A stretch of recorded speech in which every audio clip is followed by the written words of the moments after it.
Hey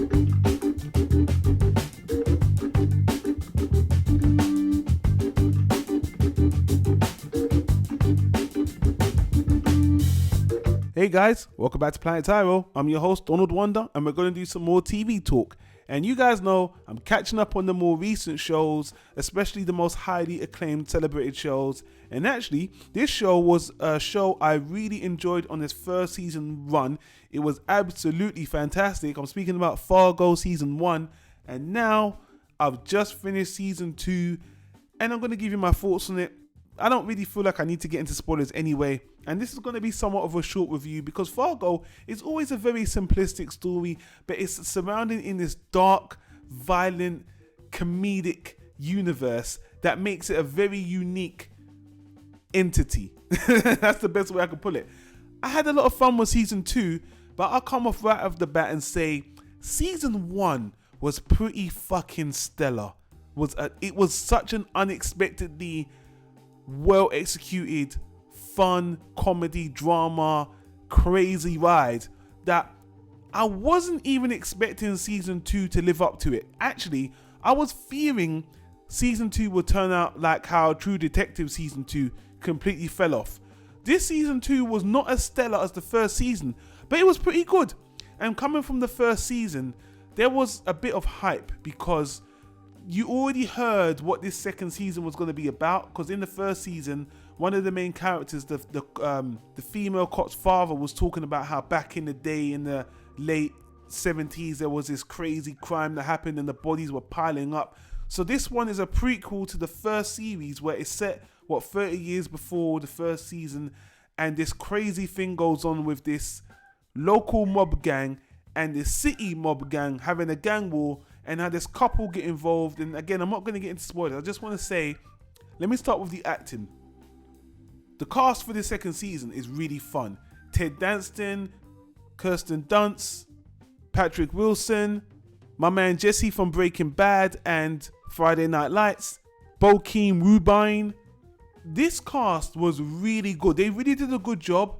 The characters were not as gripping as the first season with Billy Bob Thornton and Martin Freeman and the female cop and all the other side characters, but they all did a good job. The story for this one is fun, kind of more straightforward, but they had a few things in this season that kind of didn't work for me, but it's not really a big thing. Like it's the first episode always starts off with a bang, with a murder out of nowhere. It just lets off the stick of dynamite. But one of the elements they threw in here was, it's not a big element. There's a UFO thing that comes in. I mean, it's just there to be kind of random and shake things up. To be honest with you, even though it's kind of silly and kind of random, I liked it because it just kind of brought more ludicrousy to this universe. And it came in only at the beginning and the end, and it was very random. But you know, Ted Danson is fantastic, guys. I mean, I spoke about him in Damages. If you never saw Damages, you know, if this is your first time seeing Ted Danson in another role apart from Cheers, he's really great, man. He was really good in this show. One of the best things I liked. Very humble. Patrick Wilson playing practically the main character. He was okay. Didn't really like his character because he's very stoic, but his performance of the character is fine. Now, Kirsten Dunst and Jesse, or Todd from Breaking Bad, these two are another big part of the show. Maybe even the biggest part of the show. Acting wise, really great, really fun. Their little journey through this series is silly but fun. It reminds you of Martin Freeman in the first series. Man, one of the best characters in the show for me was Bokeem Woodbine. I forgot his name in the show. Was it Max or something? Anyway, just the way he talks is so fun, and his attitude, his charisma. Obviously, it's nice seeing a brother in a show full of all these white characters. It's kind of odd, but they don't really explain it. But I like the fact, you know, we're being multicultural in these shows, even though for me it's kind of unbelievable, especially in the position he was in a very, I don't want to say highly put position, but in a position of power. But to be honest with you, the way his character acted and the kind of character he was, I kind of believed him. And, you know, he was one of the best things in the show. Everybody says it across the board. I know I'm forgetting some of the other actors, but to be honest with you, the storyline in this series is very straightforward. it's not as gripping as the first season at all. To be honest with you, there's some parts where it just kind of meanders for me. It just wasn't as meaty, but it had a very good start, a decent middle, and the last episode was kind of meh. And sometimes they put in some soliloquies and monologues, especially in the last episode, where it was very somber. I didn't mind it, but it just didn't really pack a punch. Like the penultimate, the second to last episode was the best episode, was one of the best episodes. It was very epic. The last episode was wrap up, but I kind of liked it didn't end in spectacle. It didn't really need to. And you know what? The funniest thing is, when I came away from this season, this second season is actually what I thought the first season was going to be. The first season was such a great surprise in terms of how much I enjoyed it, of how well executed.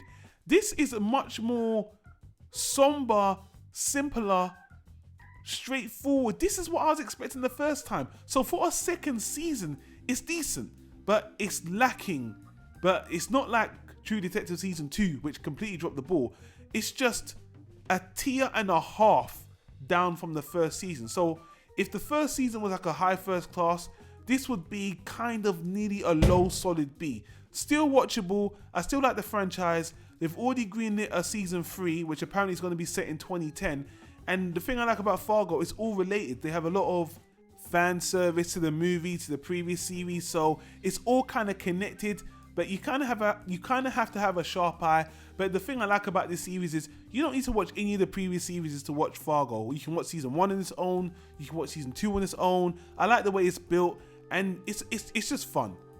Like, I gave it a low solid B, but honestly, it's fun. It's something I could always come back to because I like the crime story set in this very friendly town with these people that come out of nowhere and just incite absolute chaos.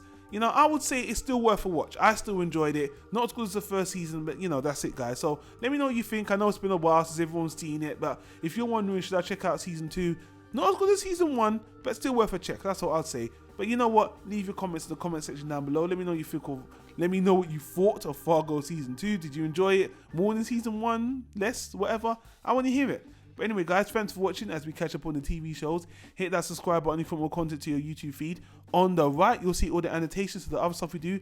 Animation, movies, TV shows, books, what have you. We also do the year of Lupin the Third. You don't know who he is? Check it out. We do some really fun stuff with him. And until then, I'll see you on the next video, guys. Take care. Thanks for watching. Peace out.